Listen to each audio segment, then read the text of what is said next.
Meus queridos e minhas queridas, sejam muito bem-vindos e bem-vindas à aula de hoje, à nossa sala. Convidem aí seus amigos, suas amigas que querem saber mais sobre esse assunto, tá? E na noite de hoje nós temos aqui a Josileide Andriola, ela vai compartilhar com a gente toda a experiência dela, o know-how dela, toda a vivência dela no suporte com os óleos essenciais no suporte à dispraxia da fala, não é, Josi? Dispraxia da fala, né? Não. Depois você fala. A Josi, gente, ela é uma referência no que se trata do autismo, tá? Então, ela, para mim, ela é a maior referência que nós temos no Brasil com relação à utilização de óleos para mães de TEA, autistas, todas essas comorbidades que englobam, né, o autismo e similares também, né, Josi, o síndrome de Down e tudo mais, porque tem muitas coisas parecidas. Transtornos do desenvolvimento em geral. Desenvolvimento em geral. Então, a Josi é maravilhosa, eu tenho certeza que na aula de hoje todas vocês vão aprender muito. Eu também já estou aqui com o meu caderno anotando, porque ela conhece muito, é fera nesse assunto, se dedica, dá o seu amor, coloca o amor em cima da mesa e isso é tudo, tá? Vocês, gente, todas as mães que estão aqui estão de parabéns, porque vocês estão indo em busca de conhecimento, de algo melhor para sua família, para os seus filhos, para a sua vivência. Vocês poderiam estar fazendo agora qualquer outra coisa, mas vocês estão aqui buscando conhecimento, buscando melhorar a vida da sua família e dos seus filhos, e isso é maravilhoso, tá? Sejam muito bem-vindas e bem-vindos, e Josi, a sala é sua. Olá, pessoal, boa noite, tudo bom? Muito bom estar aqui com vocês. Não é a minha maior vivência, né? Gravar vídeos não é, como a Neu, mas a gente se esforça para poder estar dividindo um pouquinho com vocês, tá? Hoje nós vamos falar um pouco sobre dispraxia, não só a da fala, tá? Então, a gente vai entender o que isso significa e como que a gente pode usar os óleos a nosso favor para estar ajudando nesse processo de cuidado dessa criança, desse adolescente, até mesmo do adulto, tá? Então, a gente vai tratar desse tema. Eu não vou me aprofundar muito sobre a temática, pode se tornar até cansativa, né? Porque ela é muito detalhada e muito cheio de termos, mas a gente vai tentar fazer um breve resumo, porque algumas mães pode ser que tenham essa situação em casa e não tenha se percebido ainda, porque tenha sido dado apenas um diagnóstico, por exemplo, de autismo ou de TDAH, e não tenha tido acesso à informação sobre a dispraxia. Pode servir como um alerta, né? De repente, para procurar uma ajuda profissional e, de repente, investigar a possibilidade de ser também a dispraxia, tá bom? Então, a gente vai estar falando, vou fechar aqui, e a gente vai estar olhando agora os slides e vamos falar um pouquinho o que é, tá? O transtorno do desenvolvimento de coordenação envolve vários aspectos, mas ele não envolve problema e deficiência cognitiva, ou seja, a gente não está falando aqui de problema de baixo QI, baixo nível intelectual, a gente não está falando disso. Quando a gente fala de dispraxia, nós estamos falando de distúrbio motor. Então, essa criança, ela tem compreensão, ela pode ter o grau de QI até elevado, ela pode ter nenhum comprometimento neurológico a nível cognitivo, mas ela tem o motor que compromete diversas facetas, diversas possibilidades de interação social, como a gente vai ver daqui para frente, tá? Então, o transtorno do desenvolvimento na qual o cérebro do indivíduo não consegue ter uma performance motora adequada para cumprir determinadas atividades, mesmo tendo a inteligência e a capacidade de compreensão do ato motor. Então, a criança sabe o que é amarrar o cadarço, ela sabe o que é abotoar a blusa, mas ela não consegue desenvolver o processo, ela não consegue fazer, ela não consegue executar, tá bom? Então, é meramente disfunção motora. A gente não pode confundir essa criança que não consegue desenvolver determinadas atividades como grau de comprometimento cognitivo e aí achar que ela não tem compreensão do ato. Ela tem a compreensão, ela só não consegue desenvolver, a gente vai ver por quê, tá? A disfunção predominantemente motora, ela tem alguns comprometimentos a nível de relação com outros transtornos. Então, a gente pode ter a dispraxia associada, e na maioria das vezes a gente vai ter uma dispraxia associada a outros transtornos. Transtorno do comportamento, da aprendizagem, transtornos neurológicos, sequelas.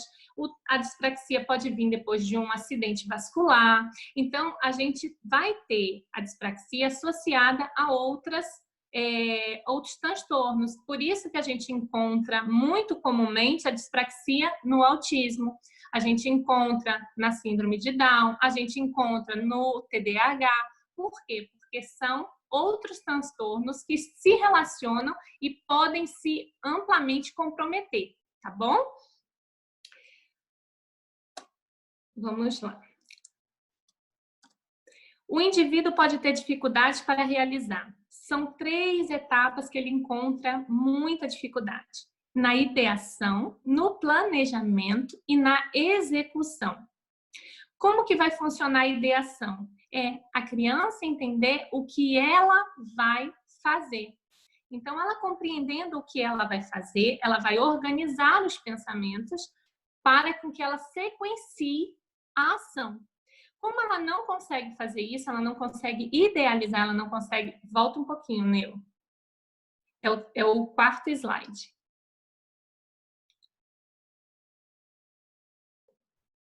Isso. O outro. Tá me ouvindo? Aí, pronto. Então, como ela não consegue idealizar, ela não consegue visualizar, ela não consegue imaginar esse processo acontecendo, fica difícil para ela sequenciar a ordem. Então, movimentos que para a gente é totalmente natural e até espontâneo, né, como o ato da passada, como que a gente faz para trotar um pé na frente do outro, como que a gente sobe uma escada, como que a gente abre uma garrafa, qual a força que eu tenho que exercer sobre essa tampa para eu poder conseguir abrir.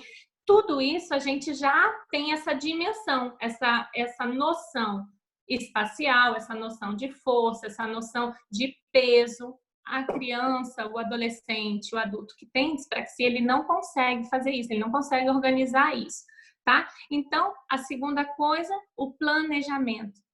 Então, ele pode ter falha nesse planejamento de como vou fazer, como que eu vou executar tal ação, como que eu vou exercer tal movimento, como que eu vou organizar a minha fala, como que eu vou organizar a frase. Então, a criança, ela vai apresentar dificuldade nesse planejamento. Logo, na execução, vai ter falha. Então, a gente vai ver uma criança que anda com um andar meio flutuante, uma criança que tem um desequilíbrio ao caminhar, uma criança que tem algum... que a gente chama muito, né, chamava-se muito, uma criança um pouco desastrada, porque ela derruba as coisas, ela não consegue segurar com muita firmeza, ela mede o espaço, calcula o seu espaço para passar e esbarra muito facilmente. Por quê? Porque ela não tem essa noção espacial, ela não tem essa noção corporal que a gente naturalmente sabe, né? Vai passar numa porta. A gente tem a noção do nosso corpo, se a gente cabe naquele espaço físico para passar ou não. Quem tem dispraxia não tem essa percepção. Então, por mais que a porta seja larga, ela vai, às vezes, passar e esbarrar no beiral da porta e vai encostar o ombro. Por quê? Porque ela não consegue fazer um bom planejamento do ato ao passar. Então, ela executa de forma falha, tá? O movimento. Pode passar, Nil. Exemplos de dificuldades que podem acontecer são problemas na execução do movimento voluntário. Então, os movimentos que para a gente são corriqueiros, de rotina, pegar, levantar, estender a mão, levantar um objeto, né? Problemas na coordenação motora de amplo e fino movimento. Então, aqui a gente tem uma criança prejudicada na escola. Por quê? Porque ela não consegue fazer movimentos de pinça, por exemplo. Então, ela escrever, aprender a fazer os primeiros traços, seguir aqueles pontilhados, sem sair do pontilhado, para ela é muito difícil. Primeiro, pela questão de força, né? Tensionar aquele objeto, a caneta, o lápis de cor, para ela é difícil.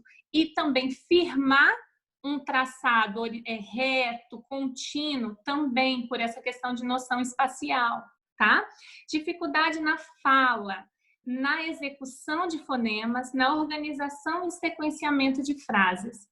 Aqui a gente vai fazer uma observação que é diferente de apraxia da fala, que é a ausência da fala. Na dispraxia, a gente tem uma criança que fala, mas ela fala frases curtas, pequenas, ela economiza palavras. Por quê? Porque ela não consegue organizar o pensamento, montar essa frase de modo que ela consiga falar uma oração completa. Então, ela reduz. Por quê? Porque é o que ela consegue conjugar. Um verbo e uma ação pronto ali, um adjetivo e um pronome juntos, porque ela reduz a quantidade que ela tem que planejar para executar uma oração. Então, ela reduz a quantidade de palavras envolvidas no discurso. Então, uma criança que fala pouquinho. Quando ela fala, às vezes ela fala, mãe, por favor, eu quero água. Ela vai falar, quer água. Ela vai reduzir muito o discurso, tá? E isso, às vezes, se confunde muito na hora de fazer um diagnóstico. Por isso é tão difícil fazer um diagnóstico de dispraxia muito cedo. Geralmente é um diagnóstico tardio, salvo se essa criança tiver uma dispraxia muito acentuada, né? Aquela criança que realmente não consegue segurar nem a mamadeira, ela não consegue aprender ali os primeiros passos, ela sempre está caindo. Se não for nesse nível de comprometimento, vai ser um diagnóstico tardio, porque vai se pensar em várias outras coisas antes, tá? Aí, por último, se pensa na dispraxia. As atividades de vida diárias prejudicadas. Logicamente, a gente vai ter um prejuízo nesse processo. Por quê?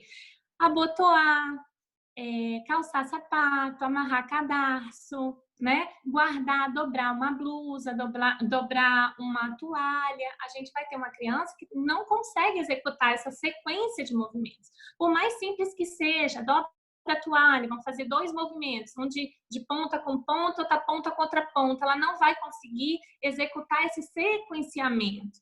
Lembra que a gente falou que ela tem dificuldade na imaginar, planejar e executar, tá bom?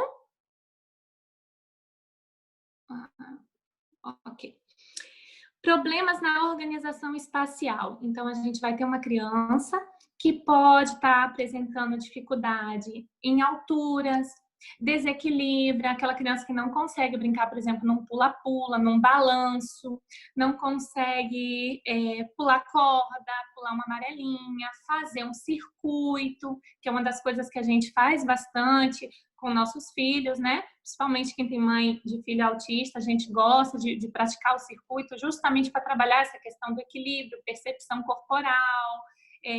Então, essa criança vai ter muita dificuldade, tá? Na execução desses movimentos de forma espontânea. Dificuldades na organização do pensamento, a gente vai encontrar lentidão na execução dos movimentos. Então, mesmo que ela consiga, por exemplo, subir a escadinha do escorrego no parquinho, mesmo que ela consiga fazer isso, comparado às outras crianças, você vai perceber, observando, num parquinho cheio de crianças típicas, que ela vai executar o mesmo movimento com mais dificuldade, mais lentamente, Por quê? Porque ela demora mais tempo para processar e executar esse processo que é tão natural para a gente, de planejar quem vai na frente, o pé, qual o movimento que ela faz, tá? Então, a gente tem aí crianças com dificuldade para aprender a segurar o talher, né? Então, demora bastante para poder aprender a comer sozinho, alguns não conseguem executar esse movimento. Então, são crianças que têm debilidades em diversas áreas. Pode aparecer em várias ao mesmo tempo, como pode aparecer apenas em uma, duas situações, tá? E isso vai variando conforme a criança. Qual a nossa... Próximo, Neu. A nossa maior preocupação, quando a gente vai trabalhar isso tudo, né, e todas essas questões que eu levantei aqui, devem ser trabalhadas de forma multiprofissional, né? Então, a gente vai ter fono, terapeuta ocupacional, psicomotricidade, né, a psicóloga, todos esses profissionais envolvidos, psicopedagogo, todos esses profissionais envolvidos de forma multidisciplinar, trabalhando em favor dessa criança, justamente porque todas essas questões vão afetar a vida social, a autoestima dessa criança. Essas crianças que têm dispraxia não necessariamente têm autismo, né? Então, essas crianças que têm dispraxia tendem a se isolar, tendem a não brincar em conjunto, não realizar esportes na escola, justamente por serem, digamos, para a turma, para os amigos, desajeitada, não consegue correr, não consegue chutar uma bola, não consegue executar movimentos que são tão natos quando a criança é muito pequenininha, jogar, né, pegar uma bola e arremessar, não consegue executar esses movimentos, então elas acabam se isolando, né? Então a gente precisa estar muito atento para isso, para essa questão emocional que vai vir junto, essa carga emocional que vai vir junto com essas debilidades que a criança tem. Então, afeta a autonomia, afeta o desenvolvimento escolar. Então, tudo isso preocupa muito a gente enquanto pais, enquanto educadores, enquanto profissionais de saúde, para que a gente possa melhorar e ofertar para essa criança uma melhor qualidade de vida a curto e longo prazo.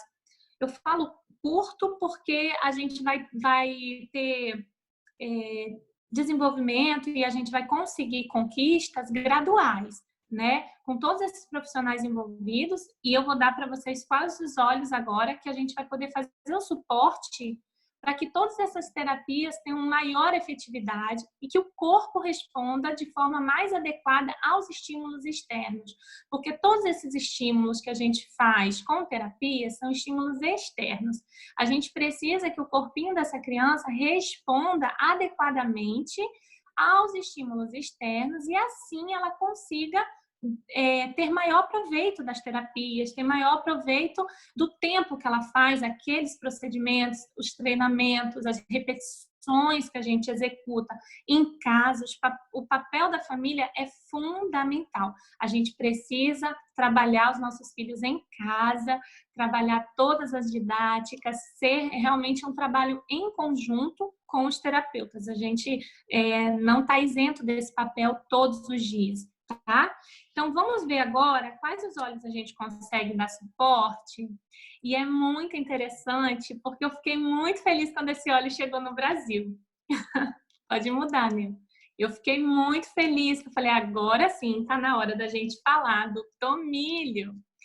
Esse óleo, ele é incrível, existem muitos estudos, existe uma publicação feita de um estudo realizado com 15 crianças com dispraxia, com o uso de ingestão do tomilho, junto com altas doses de DHA, que é uma coisa que a gente do mundo do autismo já conhece muito bem, né? Que é o nosso ômega. Então, doses do tomilho junto com o ômega com DHA alto, né? Tiveram resultados significativos nas áreas de destreza, equilíbrio, coordenação, motores finos, que é tudo que a gente precisa, principalmente para desenvolvimento escolar, né? Para essa criança poder acompanhar o rendimento escolar das outras crianças na sala, tá bom? Então, com o tomilho, a minha dica para vocês é que a gente trabalhe. Se essa criança toma cápsula, a gente fazer uma prescrição adequada para essa criança, para a ingestão, em conjunto com o ômega que ela toma, tá bom? E fazer, se essa criança não toma cápsula, a gente fazer a diluição para aplicação tópica em conjunto com outros óleos.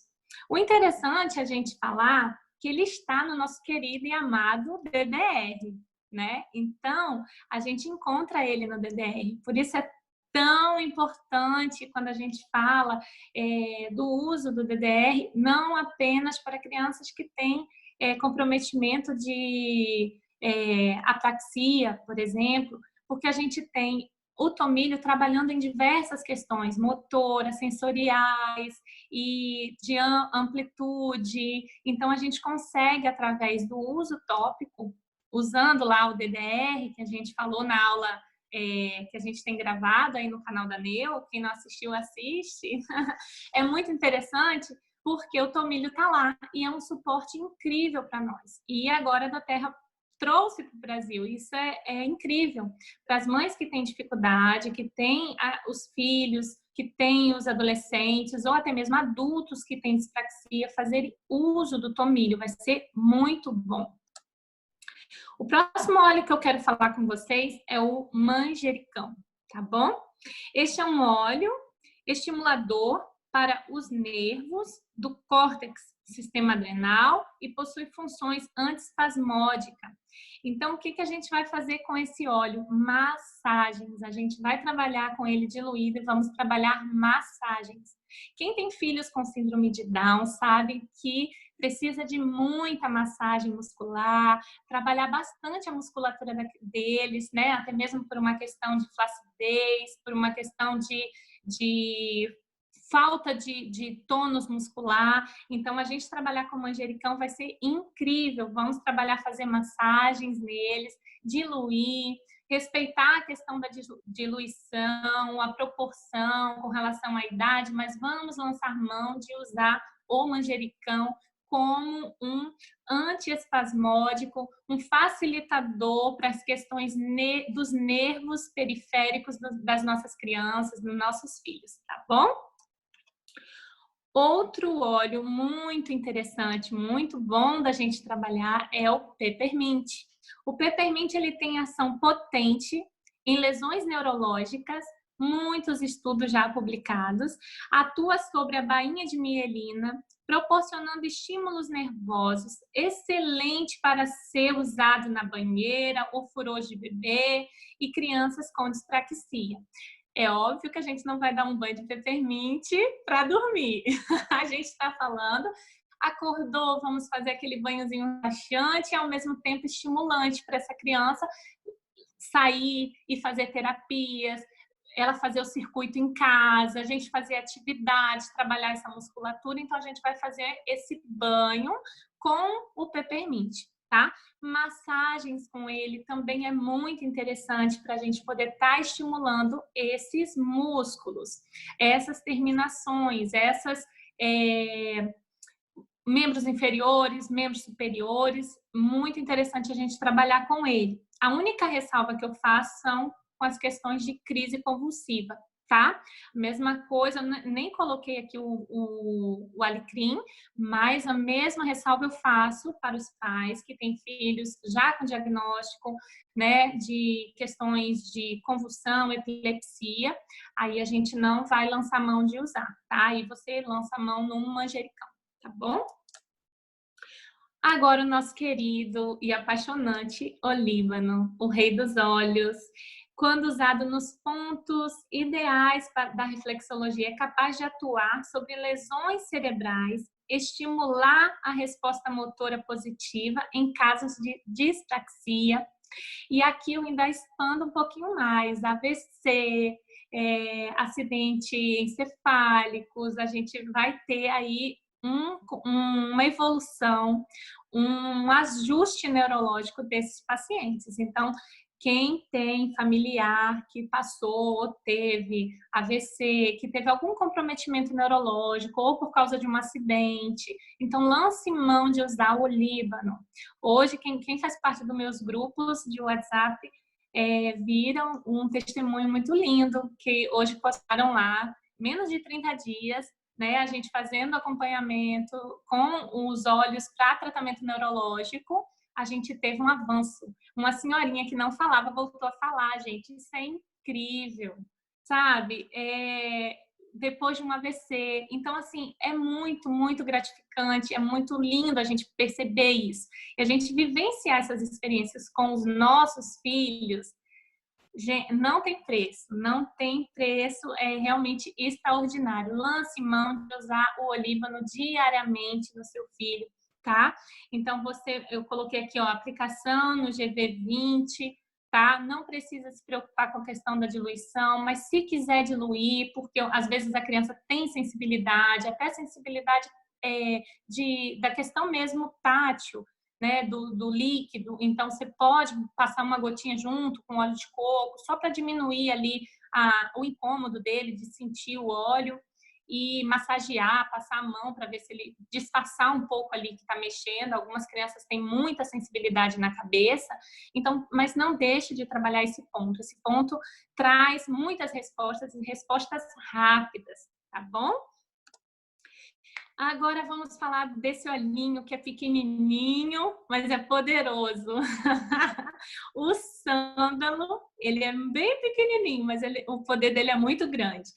Óleo essencial que vai dar um suporte ao sistema muscular, dando tônus, fortalecendo os movimentos, dando suporte ao sistema musculoesquelético para que desempenhe funções com maior habilidade. Então, a gente vai trabalhar fazendo massagens. Então, a gente pode conjugar alguns desses óleos que eu estou citando aqui e fazer sinergias para a gente estar massageando, tá bom? Com óleo de coco, tá? Então, se essa criança não tiver sensibilidade ao óleo de coco, você pode lançar mão de outro óleo vegetal, 100% puro, e realizar essas manobras de massagem, tá? Não é muito comum para as mães de autistas executarem massagem, por isso que eu estou frisando muito isso. É muito importante. Não tem a ver com o assunto, mas, por exemplo, uma criança com marcha equina. Então, é interessante essa mãe lançar mão desses óleos também, como relaxante dessa musculatura e trabalhar essa questão dos nervos periféricos, tá? Para que essa criança consiga, através dos óleos e das terapias, melhorar essa marcha, tá bom? Então, a gente pode usar os óleos essenciais a nosso favor com massagens terapêuticas. As mães Down fazem isso muito lindamente, já faz parte do dia a dia delas. E eu quero lançar o convite para que as mães TEA comecem a executar massagem nos seus filhos também, tá bom? Próximo que a gente vai falar, e eu acho que é o último, mas não menos importante, que é o lemongrass, tá bom? O lemongrass, ele é capaz... Cadê você? Ele é capaz de atuar em casos de paralisia e fadiga muscular. Vai dar suporte principalmente durante as terapias de psicomotricidade, evitando estafa muscular, possibilitando a terapia ter mais resposta motora e ter um rendimento e aproveitamento. Então, o que a gente vai lançar mão do lemongrass? Durante as sessões. É interessante conversar com o terapeuta, principalmente aquelas crianças que vão para centros de psicomotricidade. Então, você leva o seu rolãozinho e quando a terapeuta for executar os alongamentos, os estiramentos nas perninhas, nos bracinhos, quando for fazer rolamento, você propõe à terapeuta para que use em conjunto os olhos, porque vai simplesmente potencializar todo aquele processo terapêutico que ela está desenvolvendo. Vai facilitar com que haja uma resposta motora. Então, vai evitar que essa criança fique fadigada, cansada, estressada de estar ali fazendo repetidamente aqueles movimentos. Ele vai trabalhar tanto o emocional, que a gente sabe que esse óleo ele tem nos dá a sensação muito de aconchego, de colo de mãe, nos remete à memória materna, então nos dá segurança, sensação de bem-estar, isso tudo durante uma terapia. E ele tem a ação física de ser o quê? Um óleo que vai favorecer toda a terapia, evitando uma fadiga muscular dessa criança que está passando por um processo ali de incentivo motor, né? O profissional a todo instante ali exercitando, é uma academia para aquela criança. Então, esse óleo vai ajudar os músculos dessa criança a não ficarem fadigados e vai dar para ela uma sensação muito boa durante a terapia, tá bom? Então, essas são as minhas dicas para vocês com relação à dispraxia. Eu espero que tenha sido proveitoso para vocês. Eu espero que vocês tenham compreendido o assunto. O assunto ele é muito interessante. É um assunto que poucas pessoas falam, porque ele se confunde muito, principalmente no início, ali, 3 anos, 4 anos. Às vezes, as mães ficam apenas com o diagnóstico de autismo, o profissional não investiga mais a fundo, a família às vezes não tem acesso à informação de saber que existe também o transtorno do desenvolvimento da coordenação. Então, fica achando que todo o comprometimento que aquela criança não consegue desenvolver na escola, não consegue realizar atividade, não consegue evoluir na terapia, é apenas por conta do autismo. E às vezes não, pode ter uma comorbidade associada que é a dispraxia. E se você souber que é isso, você pode ajudar o seu filho, você pode lançar mão de outros artifícios, de outros mecanismos para ampliar a terapia dele, ampliar o olhar sobre aquela debilidade e proporcionar para ele melhores recursos, tá? Então, com muito carinho que eu deixo para vocês esses óleos. Eu fiquei realmente muito feliz quando o Tomilho chegou no Brasil, porque ele é muito poderoso e saber que ele é capaz de atuar junto com o ômega nessas questões é um salto muito grande, tá bom, gente? Muito bom. Neu, com você. Muito bom. Conseguiram me ouvir? Conseguimos, foi muito bom.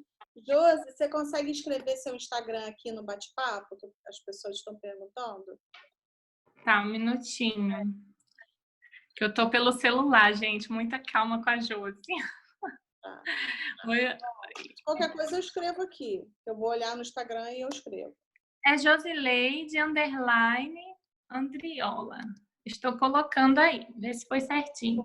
Foi certinho. Muito bom, Josi. Amei. Muitas coisas interessantes. Essa questão do apoio à musculatura, apoio à questão neurológica também, né? O estímulo dos nervos. Achei bem interessante. E, Josi, você acha que utilizar esses óleos também vão ajudar na apraxia da fala? Então, para a apraxia da fala, a gente tem o DDR, que ele é bem completo, e a copaíba, que eu sou apaixonada pelo combozinho que eu sempre falo para as mães, né? Que é o DDR, a copaíba, reforçar o olíbano e o sândalo e o spearmint. Então, esses 5 aqui a gente consegue trabalhar a apraxia da fala, mas a apraxia da fala realmente é outra coisa. Apesar dos nomes serem parecidos por causa do sufixo da palavra, mas são coisas diferentes, tá bom? Aí, por isso que eu distingui. A gente separou a questão da fala quando a gente fez o vídeo do DDR, que a gente se aprofundou nessas questões, que não necessariamente uma criança que tem comprometimento de fala, ela tem a dispraxia, tá bom? Então, são 2 vertentes diferentes. Mas, se a gente lançar a mão do DDR, a copaíba, o olíbano, o sândalo e o spearmint, a gente tem aí um tratamento bem efetivo, bem efetivo. Eu tenho tido respostas muito positivas dos meus pacientes. Eu tenho pacientes leves, moderados e severos. Cada vídeo que eu recebo, principalmente dos severos, eu fico muito emocionada. As mães que são minhas pacientes, elas sabem disso, eu choro junto, porque é um crescimento, é uma evolução que só quem vive isso dia a dia e sabe a limitação que e como é difícil a gente ver um mundo tão com tanta falta de acessibilidade, é muito bom a gente ter avanços. E eu falo para elas, festejem e comemorem. A gente fica, às vezes, esperando um muito grande de uma vez e esquece de perceber detalhes que começam a acontecer, né? A jornada toda é interessante, então a gente precisa se aperceber dia a dia. Por isso que eu falei, façam massagens, experimentem, principalmente as mães de autistas, experimentem lançar a mão dessa técnica. A gente usa muito comumente Rolon. Rolon a gente usa todo dia, toda hora. Mas vamos lançar a mão das massagens. Algumas mãezinhas que são pacientes minhas, às vezes me ligam desesperadas e falam, vamos lá, vamos fazer uma massagem nas mãos. E ensino para elas uma sequência para a gente estar fazendo. Em 2, 3 minutos elas me ligam, Josi, olha só o que está acontecendo, e me manda foto e tal. Eu falo, gente, vamos lançar a mão das massagens. A alopatia, ela entrou tão firmemente na nossa mente que tudo a gente acha que para funcionar a gente tem que beber. E não é necessariamente isso. Então, Josi, eu vou beber, eu dou que óleo para beber. Eu falo, calma, não, vamos, tem várias coisas que dá para a gente fazer. E a massagem é uma delas. A gente tem muito sucesso com massagens. Perfeito. A aplicação do DDR na coluna, ela tem sido bem eficaz, né? Você utiliza quantas vezes por dia? Umas 3 vezes por dia?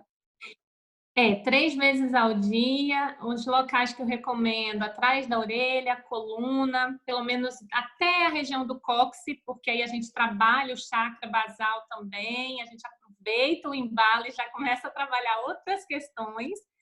E sola dos pés. Algumas mães não conseguem fazer a dos pés porque por questão de sensibilidade da criança, muitas têm sensibilidade na cabeça, outras sensibilidade na planta do pé. Então a gente vai adaptando, né? O importante é a gente ir ofertando o olho, tá? Existem locais que vão receber com maior porosidade da pele, sim, mas se não é possível por causa das questões daquela criança, a gente vai lançar mão de outros lugares e vai conseguir ter sucesso. Perfeito. O pessoal está perguntando quais são os óleos: DDR, Olíbano, Sândalo Havaiano, Copaíba e Spearmint. Aí, Isso. a quantidade de gotas vai depender da idade da criança, né, Josi?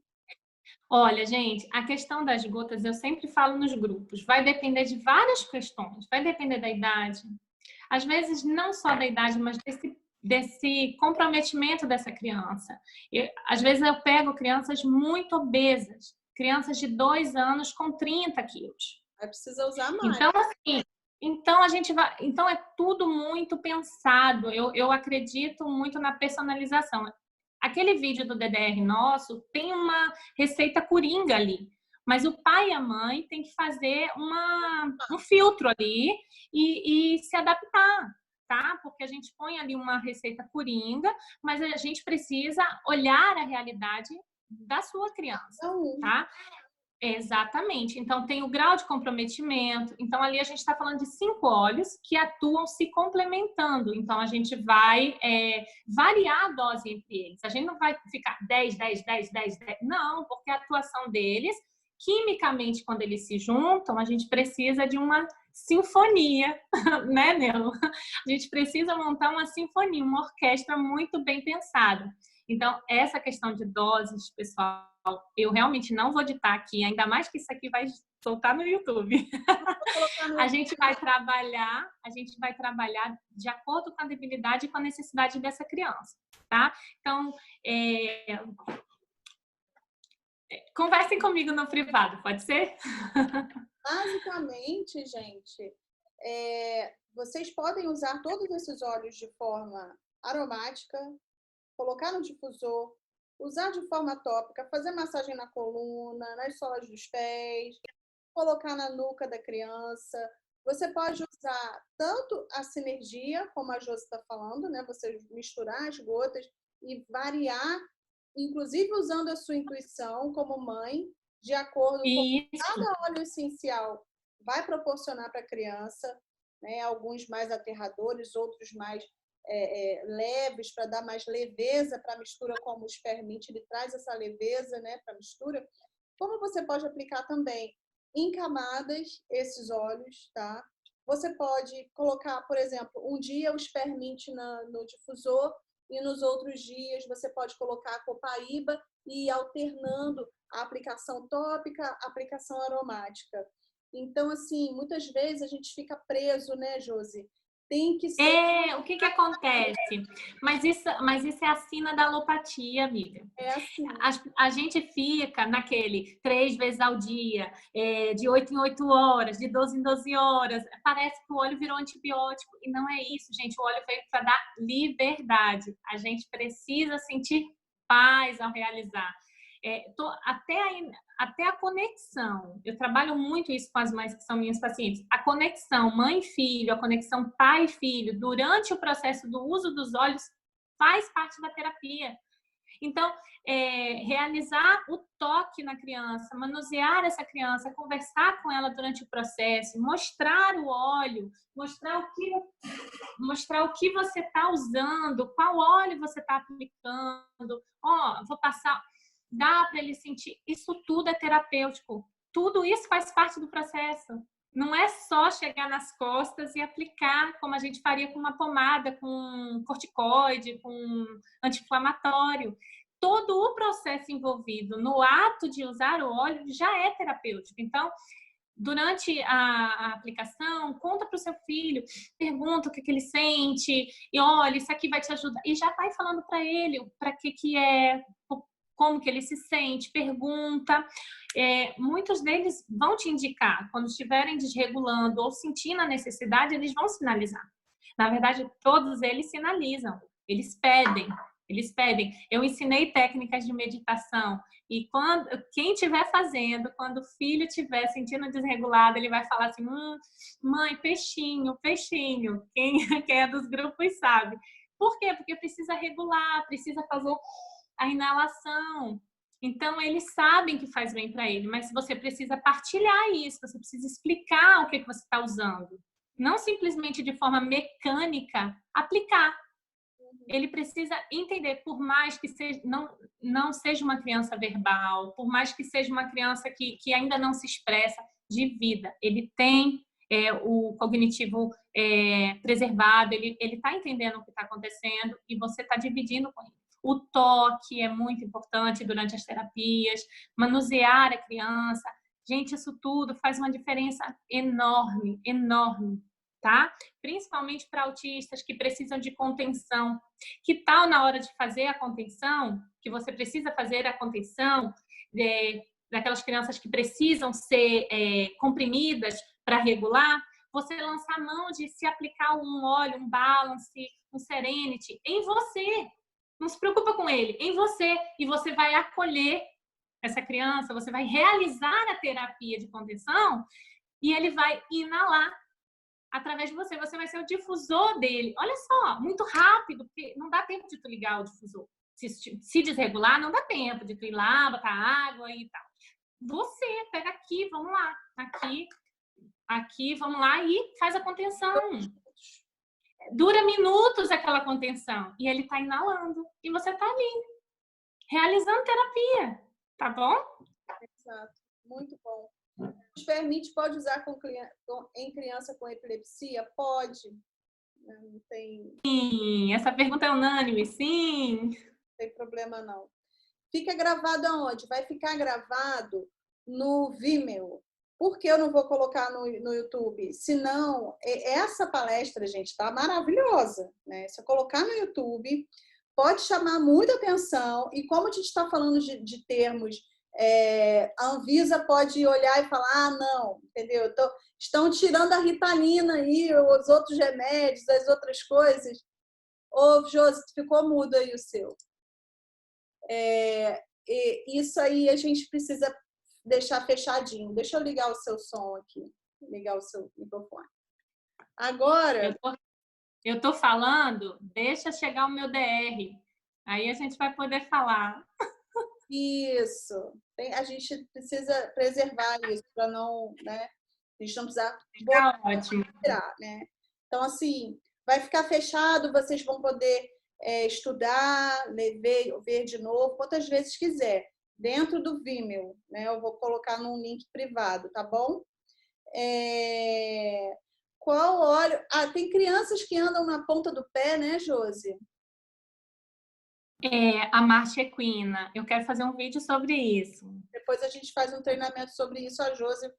Porque é muito bom, mas assim, já podem lançar mão das massagens e depois vão contar pra gente. Conta lá pra Neu no Instagram dela, conta pra mim, entendeu?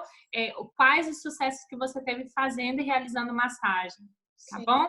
Vetiver, vou dar uma dica, ó, faz massagem com vetiver, faz massagem com cedro lá no calcanhar de Aquiles, tá bom?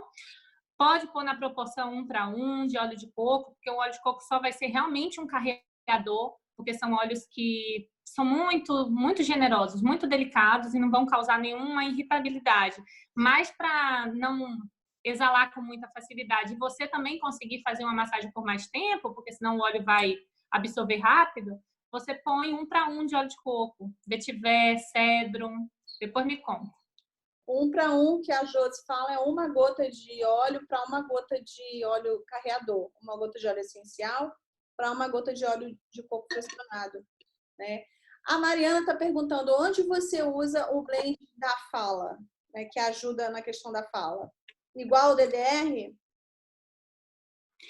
O blend da fala tem o DDR. DDR, a Copaíba, o Spearmint, o sândalo e o olíbano, que a gente põe o olíbano de novo. Apesar de ter lá no DDR, a gente gosta muito dele.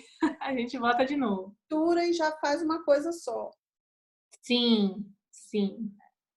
Então, fantástico. A Ju está perguntando como aprenderíamos melhor sobre a dosagem em relação ao peso da criança. Então, fala. Não é que é sobre o peso. Mais uma vez, a gente não pode transformar os óleos nos alopáticos, sabe? Aquela tabelinha que você pega na bula. Para cada peso, tanto de ml para beber. Não é essa a proporção que eu quis dizer. Eu quis dizer, tem coisas que é muito gritante. Imagina, uma criancinha de 2 anos que tem 30 quilos, gente.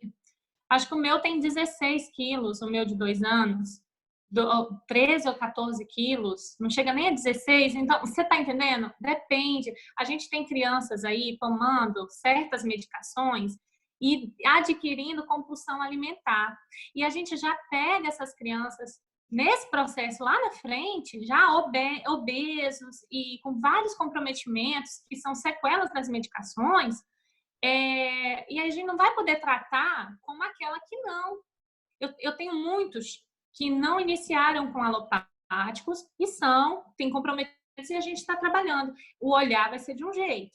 O olhar para uma criança que já está dependente quimicamente de medicação e a gente vai precisar entrar junto com esse profissional neuro ou o psiquiatra num processo de desmame, vão ser outros. E eu não estou nem só falando da questão do blend da fala, mas, por exemplo, uma criança que toma remédio para dormir há anos, 3, 4 anos, não vai ser o mesmo estilo de prescrição que eu vou fazer para uma criança que nunca tomou medicação e tem um distúrbio do sono e a gente vai iniciar com os olhos.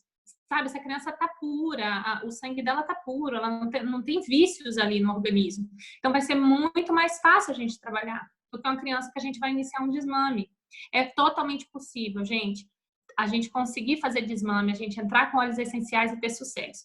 Eu sempre falo, não é milagre, é persistência e constância. A gente consegue sim, consegue. É óbvio que não é para ninguém sair tirando a medicação, a gente faz um processo com o profissional que acompanha essa criança.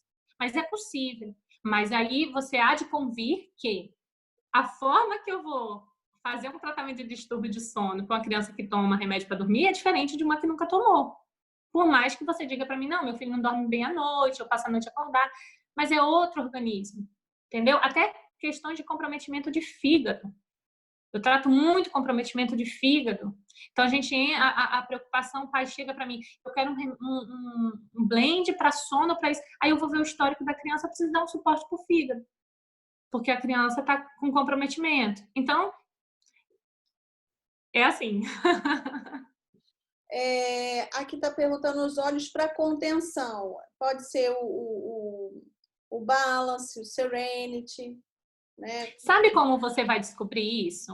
Se você partilhar os seus olhos com seu filho, gente. Você vai descobrir qual é o valor olfativo que ele mais valoriza.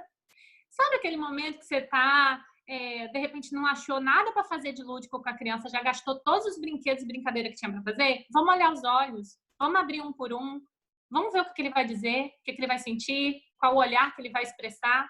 Você já sabe. Aí você já vai lançar a mão daquele óleo que trouxe um certo conforto para ele quando ele estava bem. A gente precisa criar memórias olfativas.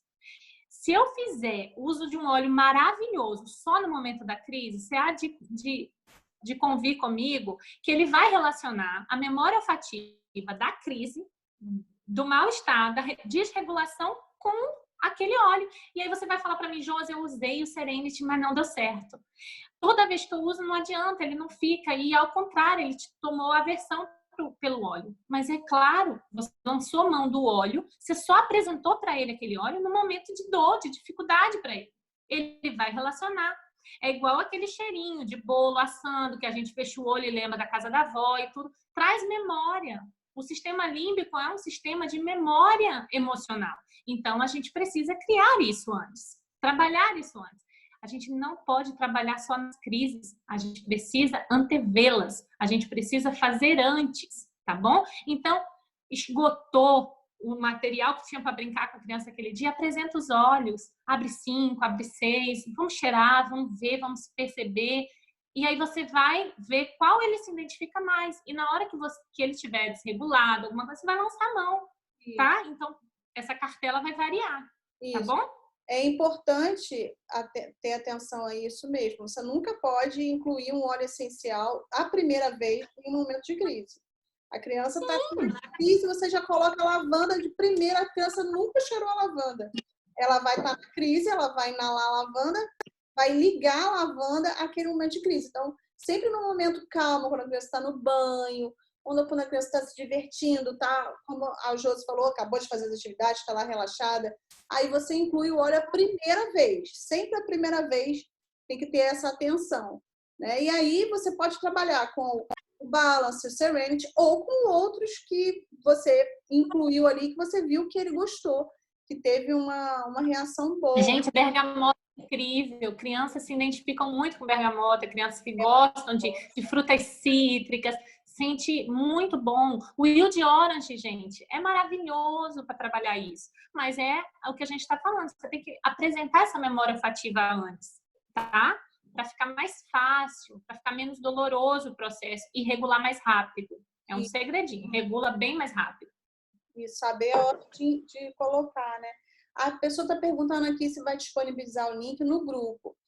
Porque o nosso grupo é das pessoas que já estão na doTERRA, já estão usando os óleos essenciais. Vanessa, você precisa falar com quem convidou você para estar nessa reunião. A pessoa vai te explicar, tá bom? A questão de você reassistir essa reunião, tá bom? E de ter todo o suporte na utilização dos óleos essenciais, tá?